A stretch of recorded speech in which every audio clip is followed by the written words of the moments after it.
So we will start our lectures on PH 504 Quantum Mechanics 2 with a discussion of angular momentum. Okay. All right. So we have already studied a little bit of angular momentum in the last semester, particularly as applied to orbital angular momentum. And I strongly encourage you to go back and revisit some of the things that we have talked about in the last semester, particularly the commutation relations of orbital angular momentum and what it is that happens to a particular physical problem when there is rotational symmetry, and how we dealt with the hydrogen atom problem and things like that. So just revise this very quickly. This semester we want to deal with angular momentum, but slightly from a more general perspective. Okay. So particularly, we don't want to confine our attention only to orbital angular momentum. We want to expand the definition of angular momentum and allow for the possibility that there could be other sources of angular momentum other than just orbital angular momentum. We will see how this naturally comes in. We will not do it in a very forced way. We will just solve for the general problem of angular momentum, and then we will see that it is not just orbital angular momentum that pops out. There is other things that also come out as a result, and then we need to interpret these results. So that is the approach we will take. And I will also try and motivate the commutation relations of angular momentum, and I will emphasize the commutation relations of angular momentum because it turns out that you can do an awful lot, you can understand an awful lot about angular momentum by just looking at the commutation relations like Jx, Jy's, I, Jz, and things like that. I'll motivate where these come from. In the case of orbital angular momentum, we explicitly derived them. We derived them by knowing that orbital angular momentum is just r cross p. We just took the classical definition and promoted r and p to operators, and then we derived all the commutation relations from scratch. In this semester, since we would be allowing for the possibility that it is not just orbital angular momentum, I cannot just take the definition of orbital angular momentum and show how these commutation relations come through. So I'll try to prove it from the point of view of general continuous transformations. So I will use this lecture as a sort of a warm-up exercise, and I will try and clarify some of the terminology that we would be using whenever we talk about symmetries and symmetry transformations in quantum mechanics.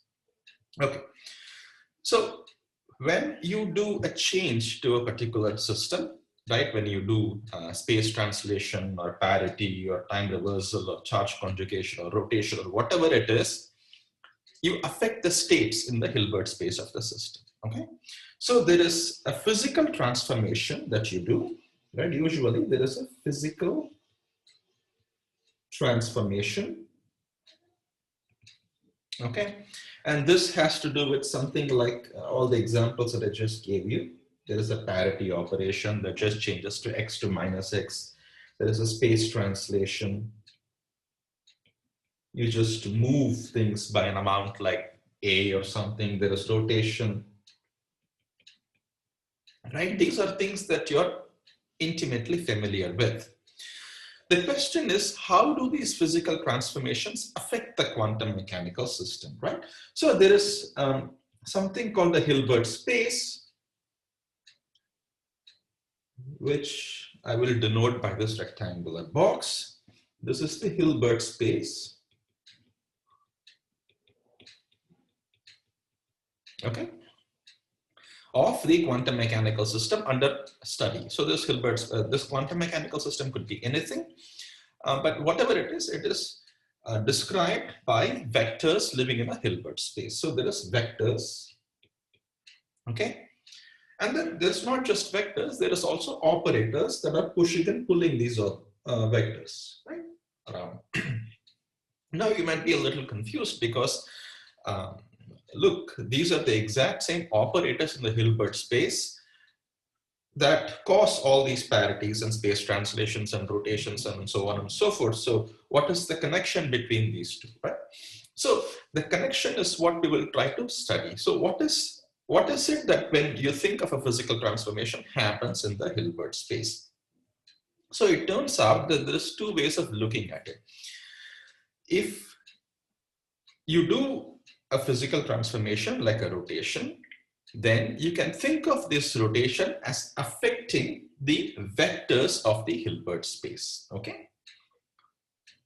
Or you can think of these physical transformations as affecting the operators in this Hilbert space. There is two different views that you can take, and these two views are, as we will show in this lecture, equivalent.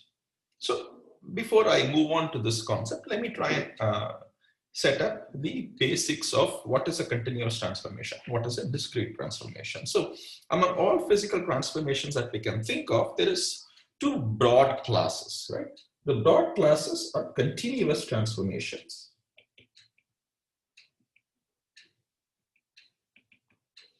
and discrete transformations.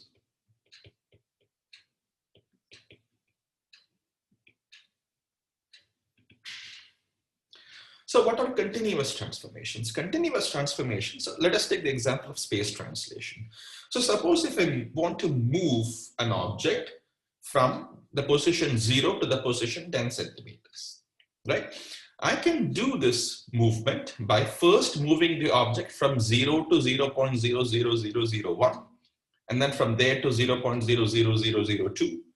0.00003 centimeters, and so on and so forth, and I would do it painstakingly an infinite number of times till I get to 10 centimeters. So continuous transformations are those transformations where a finite transformation,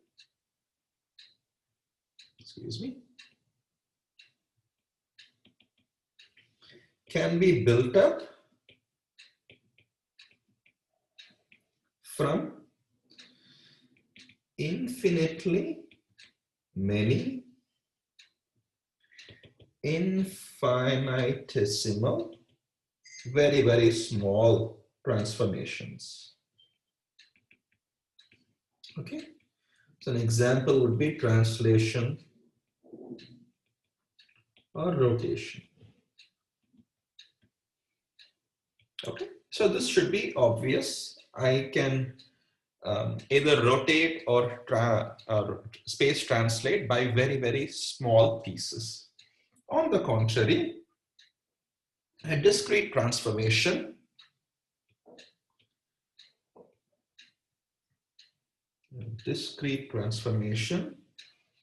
happens all at once. Okay, so an example is parity. When I change x to minus x, I do it in one fell swoop, right? So a reflection is an example of a discrete transformation. Charge conjugation is another example of a discrete transformation. So I don't reflect using very, very many small steps. I do it in one big step, right? So one step.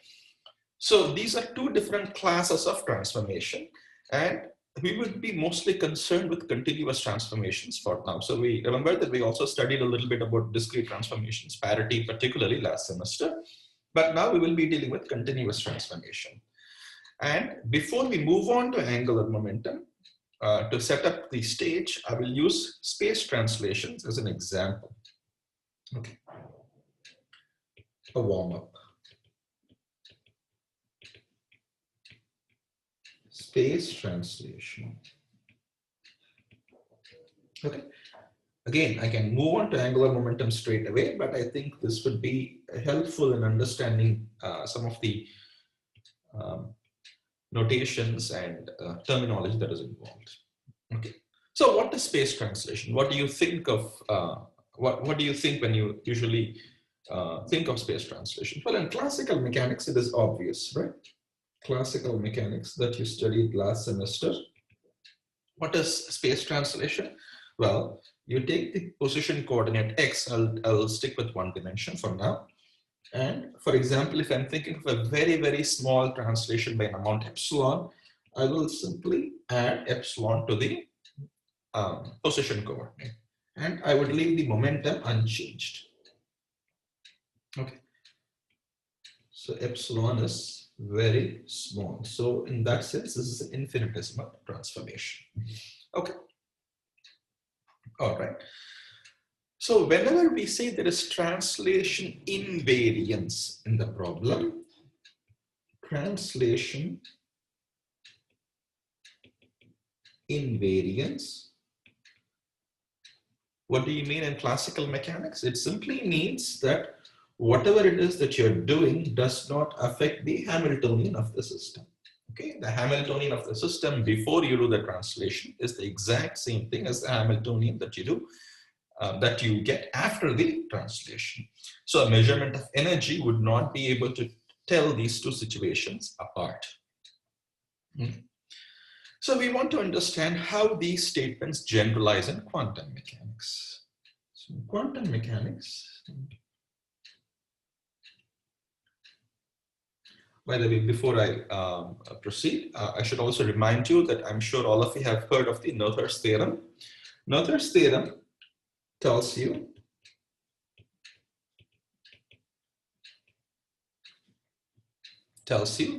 that there is an intimate connection between a conserved quantity, or rather the other way around, sorry about that. There's an intimate connection between a symmetry and a conserved quantity. Okay, actually, for most practical cases, it's a double-headed arrow. For example, in the case of translation invariance, you know that whenever there is space translation invariance, momentum is conserved. And in classical mechanics, you set this up using Poisson brackets. And I'm not going to repeat those calculations since I'm sure it is fresh in your memory. We want to understand how these things generalize to quantum mechanics. So what is it that we mean when we push x by x plus epsilon in quantum mechanics? And what is it that we mean when we say there is translation invariance in quantum mechanics? Now, obviously, I cannot take the exact same things as in classical mechanics because, as you know very well, x is an operator in quantum mechanics, right? So I cannot just take x and x operator and translate it by, so suppose I cannot take x and say x plus epsilon. Okay, well, I can, it'll be very close to what I would do. But then again, x is an operator, so epsilon is not an operator. So we should be careful about what we mean. So this might not work. But our relation will be very close to what I just wrote down. But as you know, the way you try to establish connection with classical mechanics, classical quantities from quantum mechanics is not by talking about the operators, but by talking about the expectation values of operators, right? So you can formulate this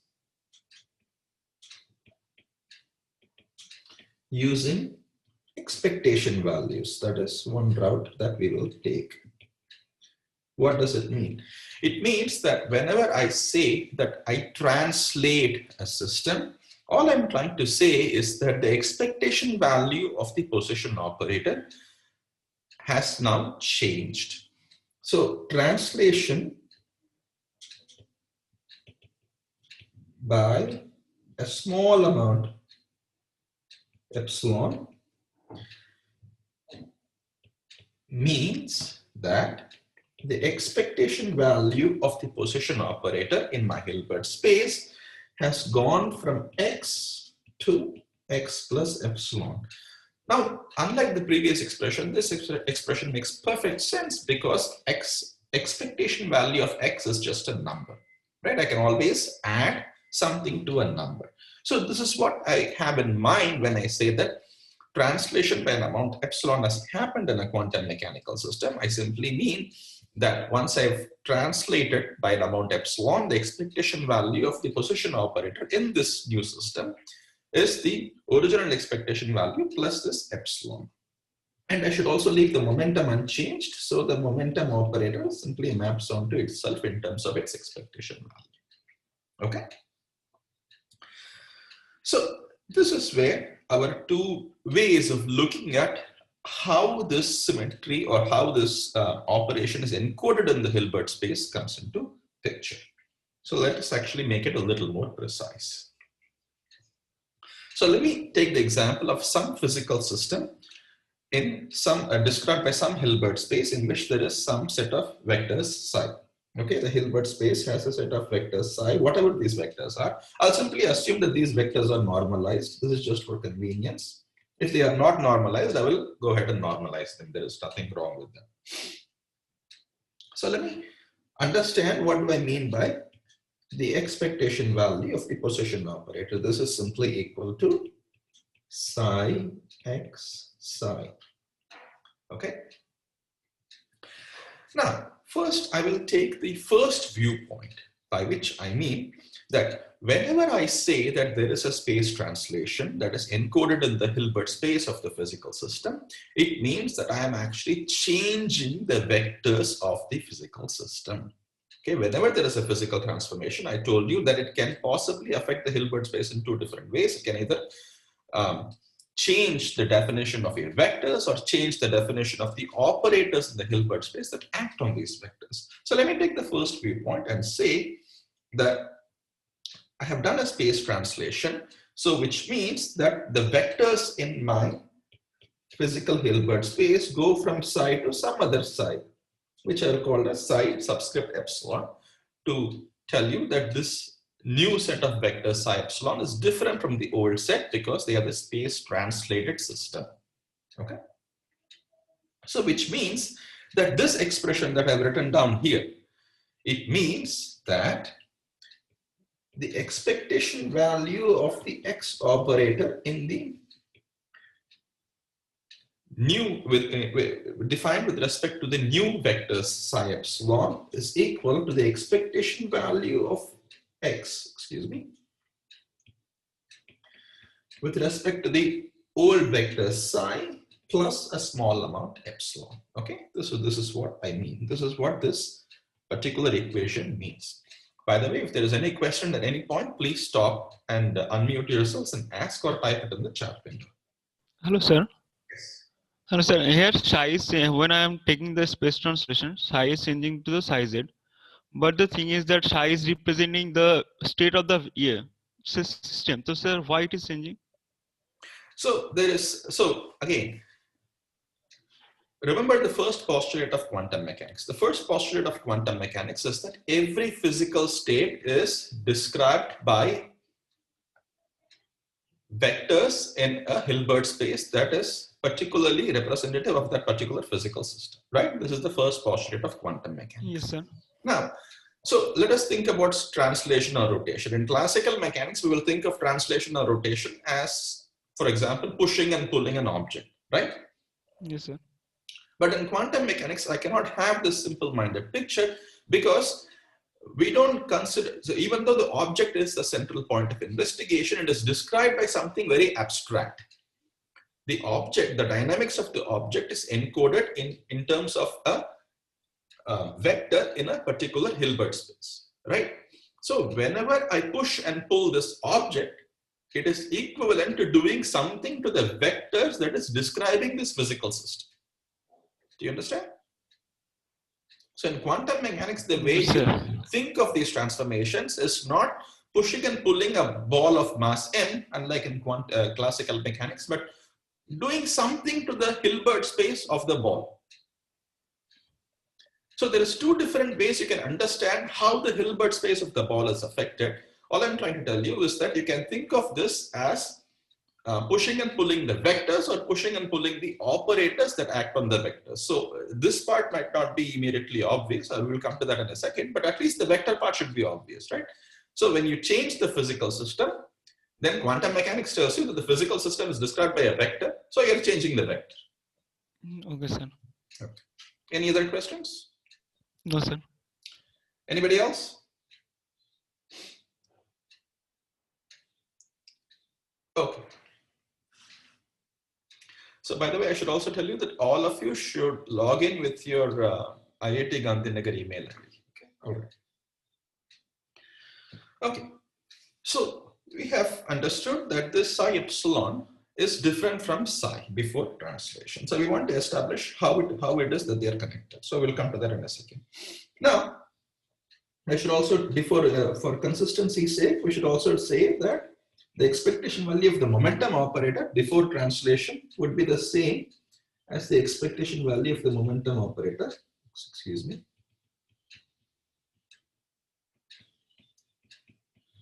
before and after would be the same. Okay. Sometimes this way of looking at transformations by pushing and pulling the vectors that describe the Hilbert space, sometimes this is called an active transformation.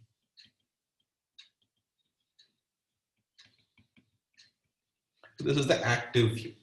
In fact, active and passive views are also true in classical mechanics. So suppose if you have rotations in a plane, then you can think of rotations in two different ways. You can actually take the object and rotate it by some angle theta, or you can fix the object in space and rotate the coordinate systems that describe the object. Right? The first is called an active transformation. The second is called a passive transformation.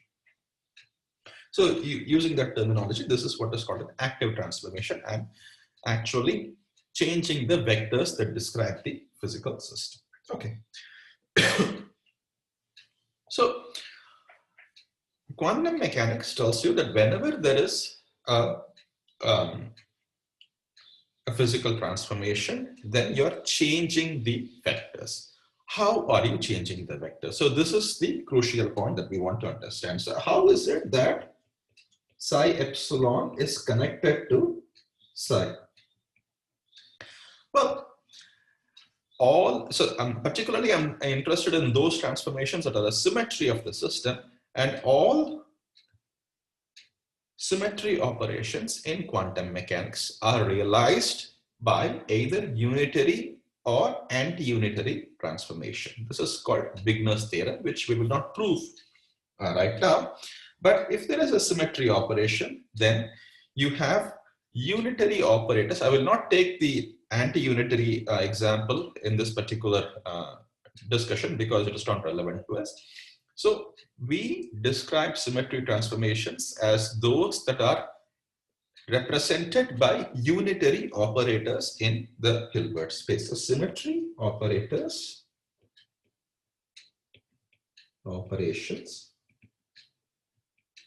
are realized by unitary operators in the Hilbert space of the quantum mechanical system. Okay, this is a very important point. So which means that the connection between psi epsilon and psi is given by something acting on psi to give you psi epsilon. So psi epsilon is equal to some operator T epsilon acting on psi. And I will also further posit that this T of epsilon is a unitary operator, which means that T dagger T equals TD dagger is identity. Okay. In fact, I also showed you a very easy way to understand why is it that symmetry operations have to be unitary in the last semester. So you can quickly go through your notes. It simply has to do with the fact that the matrix elements have to be unchanged. So this T, excuse me,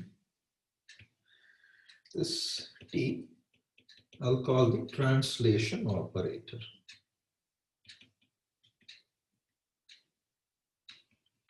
So far what we have learned that if there is a space translation, then there is a corresponding space translation operator in the Hilbert space of the quantum mechanical system that changes all the states from one set psi to another set psi epsilon. Okay. Now let us look at these expectation values again. So what is psi epsilon x psi? So remember that we said psi epsilon x psi epsilon is psi x psi plus epsilon. Now this epsilon I will write as psi psi because psi psi is unity anyway. Okay. And also psi epsilon p psi epsilon we claimed is the same as the expectation value before space translation. So with the knowledge that how psi epsilon is connected to psi, let us plug this into this equation. So let us plug the definition of psi epsilon, which is equal to T times psi in this matrix element. So what does this first equation become? The first equation becomes psi t dagger epsilon, excuse me, t dagger x t psi equals, and the right hand side I will write, and please let me know if this is not familiar, x plus epsilon times identity psi. Okay, that is the first equation that I have up top. So this is this equation.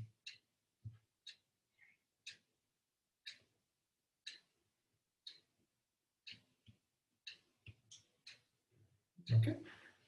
So what is the second equation? The second equation simply means that psi t dagger p t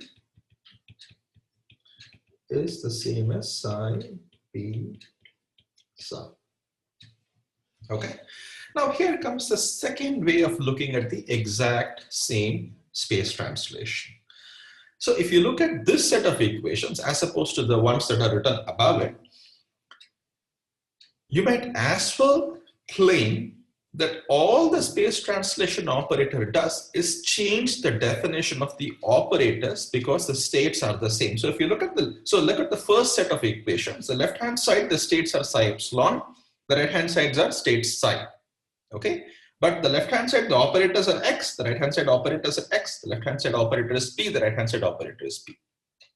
So if you look at the second set of equations, again the states on both sides of the equation are the same. So you claim that before and after space translation the states remain the same, but your x in the previous expression has now changed to something very curious as t dagger xt. Similarly, your p has changed to t dagger pt. So you can claim that there's an equivalent way of looking at space translations. So instead of fixing your operators and changing your vectors, you can fix your vectors and change your operators. Okay. So then I can say that the effect of space translation on any operator O is to change it from O to t dagger O t. Okay. Of course, depending on what this operator O is, this t dagger OT can be different. Okay, this left hand side and right hand side refers to the fact that the left hand side is the operator before the space translation occurred, and the right hand side is the same operator after the space translation happened. Now, there can be operators such that the t dagger, the t has no effect on them, which means that the left hand side and the right hand side would be the same. There could be operators such that the t does have a sizable effect on them, and the left hand side and right hand side could be different. So in our example, for example, x is now changed to t dagger xt, which is actually given by, if you look at the previous expression, x plus epsilon times identity operator. Okay, so all I'm doing is comparing this with this. Because the states are the same, the operators have to be the exact same thing. Okay, and similarly, p goes to t dagger pt, which is the exact same thing as p. Okay, so space translation operators affects the position operator but leaves the momentum operator unchanged. So this way of looking at the exact same space translations by fixing the vectors and changing the operators is sometimes called a passive transformation.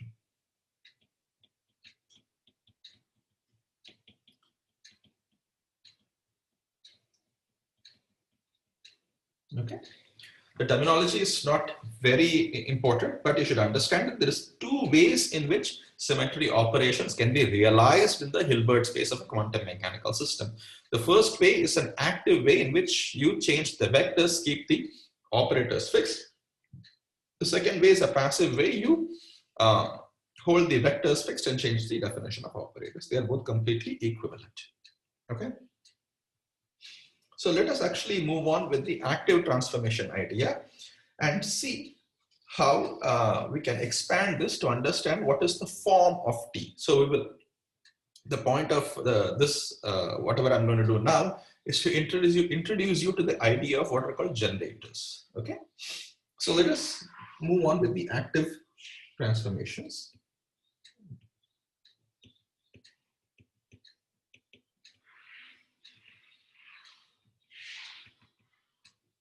Okay, and then my goal now is to understand what is this T of epsilon that we have been talking about, and how does one understand T of epsilon? How does one construct T of epsilon? How does one construct this operator? Okay. So fundamentally, I want to understand, so I know that psi of epsilon is T acting on psi. Okay. Now, how is this T and what does this T do? Well, the easiest way to understand what this T is by understanding what its effect is on the position eigenkets. Because it is a space translation operator, I expect that the action of T on a random vector might be difficult to understand, but I know that the action, or I can at least guess that T of epsilon acting on the position eigenket X should simply give me a translated eigenket X plus epsilon. This is a very reasonable thing to understand. And in fact, this is actually quite right. Up to a random phase factor, this is what you would expect and this is what you would get. Okay, so to understand what this the first transformation is, I can simply expand this psi in a basis, the X basis, and then try to understand how psi epsilon and psi are connected. Psi epsilon equals T of epsilon, and I'm going to expand psi in the X basis. So I'm going to simply plug in a complete basis set X, X, and psi. Okay, and the overlap of X and psi is, as you very well know, is the position space wave function of the particle. So this is equal to T of epsilon minus infinity to infinity dx x psi of x. Okay, and now T of epsilon acts on the position eigenket X. So this and gives me X plus epsilon psi of X. And this is a rather unwieldy integral because the position eigenkets seem to be X plus epsilon and the wave function is a function of X and not epsilon at all.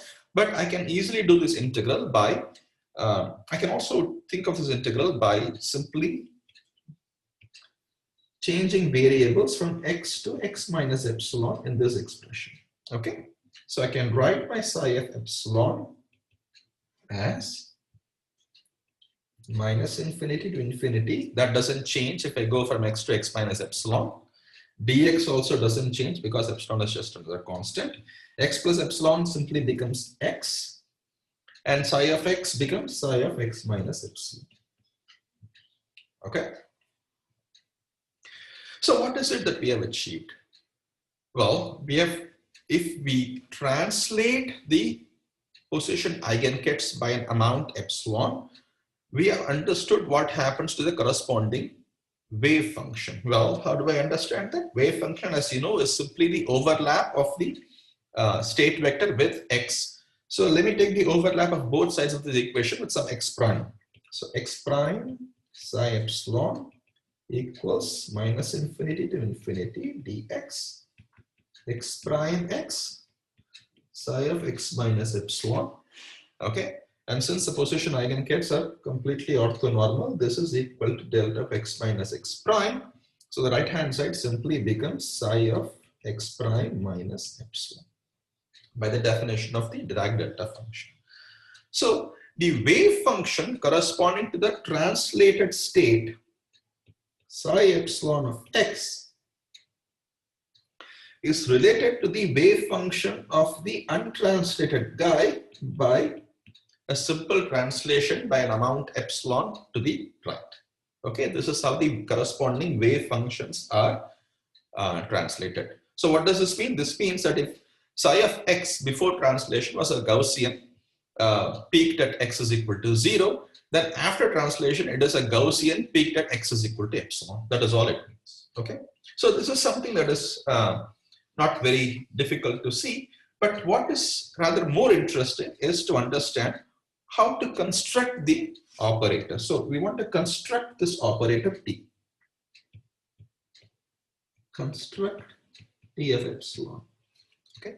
How is it that we can construct an operator that changes our position eigenkets on the random eigenvectors or random vectors in a Hilbert space in the way that we want?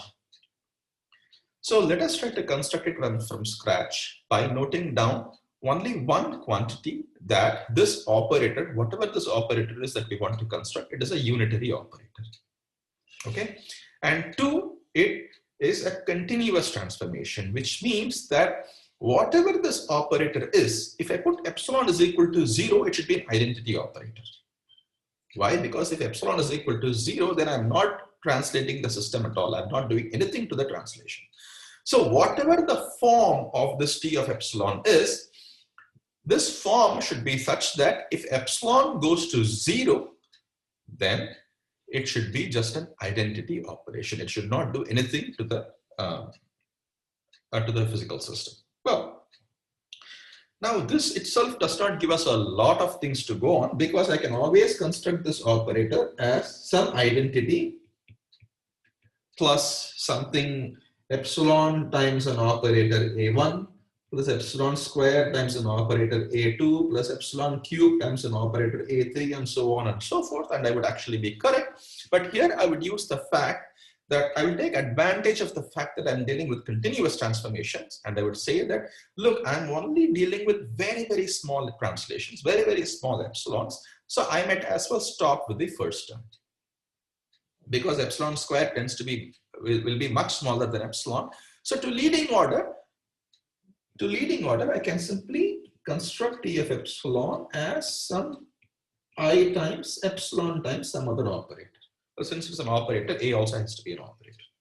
Okay, so this seems to be a reasonable guess. Of course, when I have to do a finite translation by an amount A, I need to understand how to piece together all these infinitesimal translations and get a finite translation. I'll come to that in a second. Okay, after I've constructed this T of epsilon, we will construct the finite transformation also, in which case we will try to understand how to put together a lot of these infinitesimal translations to get a finite translation. Okay, but for now, I want to stop to the leading order because I'm considering only the infinitesimal translations. Okay, so far we have used two properties of this T. I've used the fact that it is, I've not yet used the fact that it is unitary. I've used the fact that there is a continuous transformation, so I can throw away all the other terms in my general expansion, and I'm only retaining the first power of epsilon. Now I will use the fact that T is unitary to construct a very simple way of looking at T of epsilon. For this A, I will choose this A to be a particular form. I will choose my T of epsilon to be identity minus I epsilon over H bar times G. Okay. Again, I'm not doing anything at this stage. I'm simply saying that, look, my T is still identity plus some other operator, but this operator I'm choosing in a very particular fashion. Well, the H bar, I will explain as we go along why the H bar is necessary. Okay, so I will write this a little more clearly. This is some G. But I've also introduced the negative sign is not important. I can either call it plus or minus and absorb it in A. So that is inconsequential. But what is actually consequential is the presence of the I over there. So I've introduced a factor of I. Why have I done that? Well, I have done this for a very specific reason.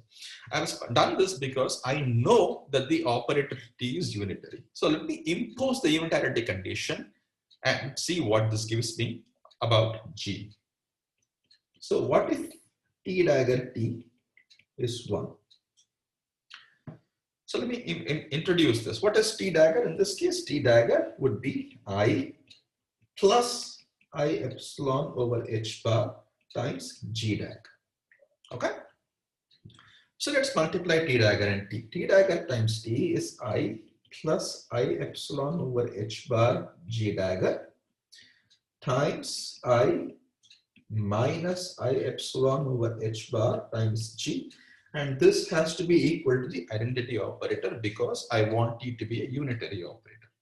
So let's multiply out the left-hand side. The first term is obviously I. The second term is minus I epsilon over h bar times g dagger. The third term is plus I epsilon over h bar times g. Sorry. So this has to be g, right? Not g dagger. G dagger here. And the last term is minus epsilon or plus epsilon square over h bar square. But since I'm only looking to order epsilon, I can simply neglect this. Okay. So now if I write my t operator this way, notice that now this guy cancels this guy. So if this relation has to be true, if I demand that t dagger has to be unitary, I get a very nice condition on G. It simply means that G dagger minus G equal to 0, which means that this G that I've introduced you should be G is a Hermitian operator.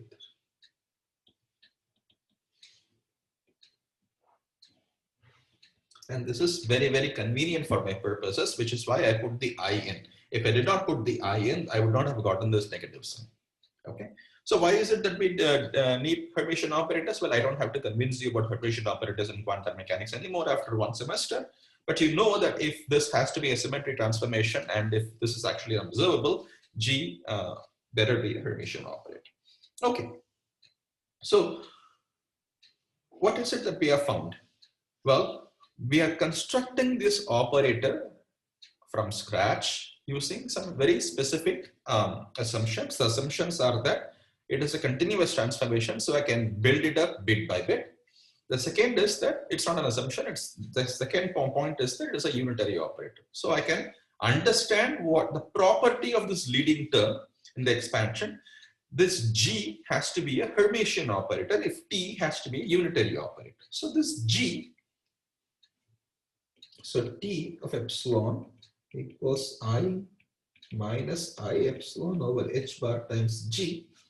And this G is called the generator of translations.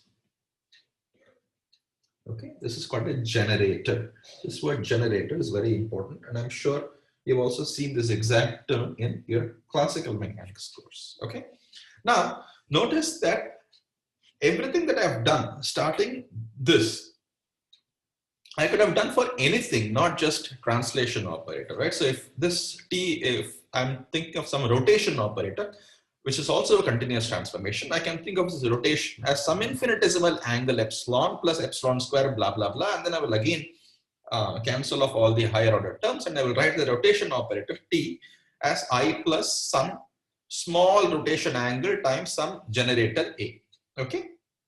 So this form is actually completely general. Okay, so any symmetry operation can be encoded, can be realized in the Hilbert space by an infinitesimal operator, which is always given by identity operator plus I times a generator. Okay, this form is actually very crucial in quantum mechanics. Okay, so the infinitesimal operator is equal to identity operator plus I times the infinitesimal quantity times a Hermitian operator, which is called the generator of that particular transformation. In this case, G is a generator of translation. Okay, so we have gotten a very simple looking equation for T, but we still have to figure out what is G. Right? That is our next step. What is G? And once we figure out what is G, our next step is now to construct finite translations, and then we will be done. Well, constructing G is actually quite simple. Why is it simple? Well, we will take this particular step as our guiding principle. We know that the transformed wave function is equal to just the original wave function evaluated at the point x minus epsilon. Okay. So in other words, I know that x times psi, the overlap of x and the untransformed state is psi of x. Similarly, the overlap of x times the transformed state, which is equal to, the transformed state is t acting on psi, and this is equal to psi of x minus epsilon from our discussions before. So I'll take this and this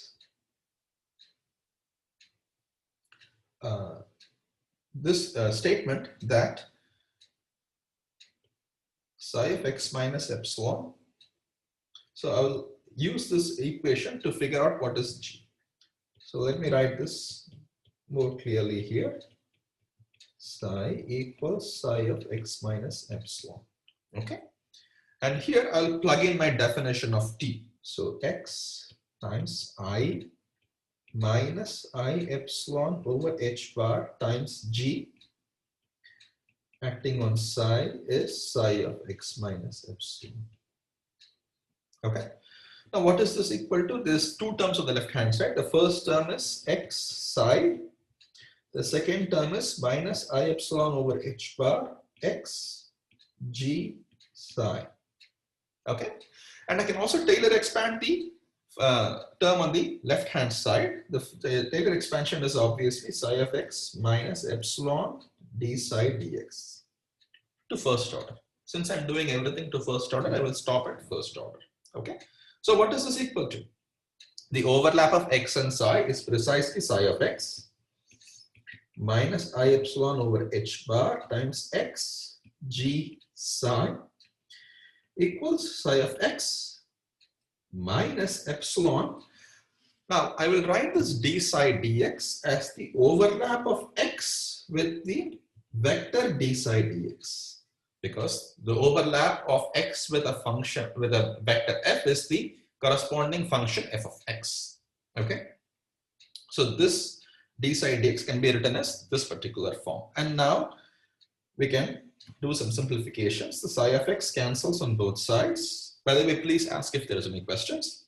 The psi of x cancels on both sides, and I can also take off the epsilon now on both sides, and I have the expression minus I over h bar x acting on g times psi equals minus x acting, overlapped with d psi dx. Okay, if this has to be true, then obviously this operator g, so remember that this is some multiple times the overlap of x with a vector equals minus overlap of x with a vector. So whatever this vector is g psi, it has to be equal to d psi dx vector, right? So obviously this means that g equals h bar over I times the operator ddx. Okay. And what is this operator? This operator is nothing but momentum operator. So this is just momentum operator. So this is again the quantum mechanical way of showing what you already know in classical mechanics, that the generator of space translations is momentum. The generator of space translations is the momentum operator P. Okay, and you should also understand that this is the reason why I put the I and h bar in the definition of T. I never had to put in the h bar. The I explained to you, I want a unitary operator, which means I want G to be Hermitian. But the 1 over h bar was simply because I can make a connection to the momentum operator. Okay. All right. So remember that we have not relied on anything external. We have constructed this T of epsilon from scratch. And similarly, you can construct the operator that induces a transformation of the vectors for any particular symmetry transformation. So we'll also do it for rotation operator later. And this is equal to, excuse me, my pen is suddenly not working.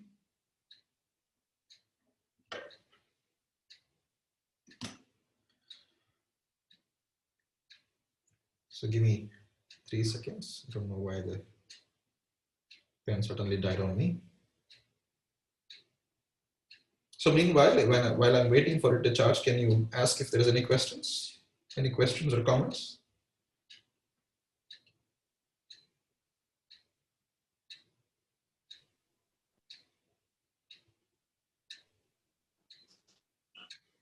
Sir, Yes. can you go up a little bit? Sure. Where the definition of TT is equal to where you expanded it.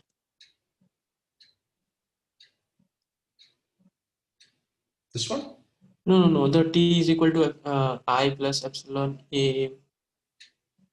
Here? Sir, this A1, A2, A3s, they are different operators. Are they different operators? Because they will if they not turn out to be different operators later. So here I just showed you the very general way of expanding this in terms of A1, A2, A3, some random operators. But we will construct the finite translation operator, and you would find that they are not actually different operators. I will do it in maybe tomorrow morning. Okay. Yeah. So that is the remarkable power of this formalism. Just this generator is sufficient. So what I will actually do is basically use the fact that this is so maybe this is charged. So so this T of epsilon A is for this particular things is I minus I epsilon over H bar times the momentum operator.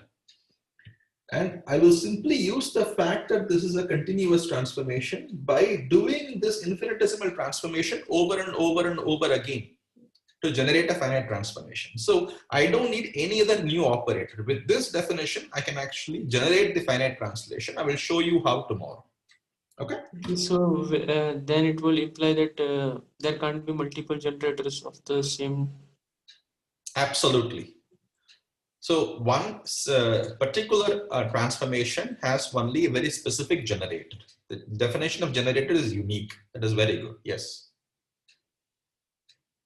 Any other questions? Hello, sir. Yes. Sir, can you scroll up a little? Here? Yeah, sir, how we have written psi x minus epsilon as psi x minus epsilon d psi by dx. As Oh, that is just Taylor expansion, right? Taylor F of x expansion. plus a is Okay, f of x. Yeah. Just Taylor expansion, yeah. So the only non-trivial thing is I've written this d psi dx function as the overlap of x with the vector d psi dx, the second step. And the next step. So I'm talking about from here to here. Right? So here I've used the fact that I can use, oops, excuse me.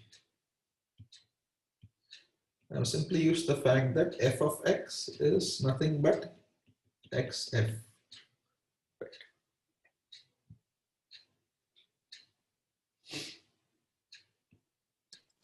Sir, can we? I had this silly doubt that can we do this abstract? Can we apply this differential on this abstract vector? Can I apply differential in this abstract vector? What does that mean? Just like you wrote d psi by dx is equal to get psi. Sorry, bra x d psi by dx, right? Correct. So it's like we are applying this d by dx to get psi. So no, this is completely general. Right? That is a good question. So look, so suppose if I have any vector f, right? Now the corresponding function is basically in position space is the overlap of x and f. The corresponding function momentum space is the overlap of p and f, right? Without worrying anything about what this vector f is. Okay. Now it might turn out. So suppose then use this definition the other way around. Suppose if I want to define what df dx is, right? Now basically I'm just taking the overlap of x with a vector df dx. Now you might actually worry about what the vector df dx actually means, right? Well, this is actually simple to understand. This is just an operator acting on the vector f. And this operator in position space has a representation ddx. That is all.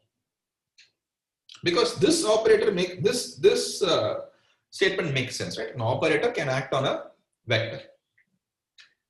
Right? An operator can be anything. It may rotation, translation. It can also be some weird involution, integration, whatever it is, differentiation. In position space, it turns out that this operator has the representation ddx, which means a shorthand for ddx acting on the vector f is simply the vector df dx. Is that fine? Yeah, we have been doing this, but it just came. Yeah, sure. That is perfectly reasonable to ask.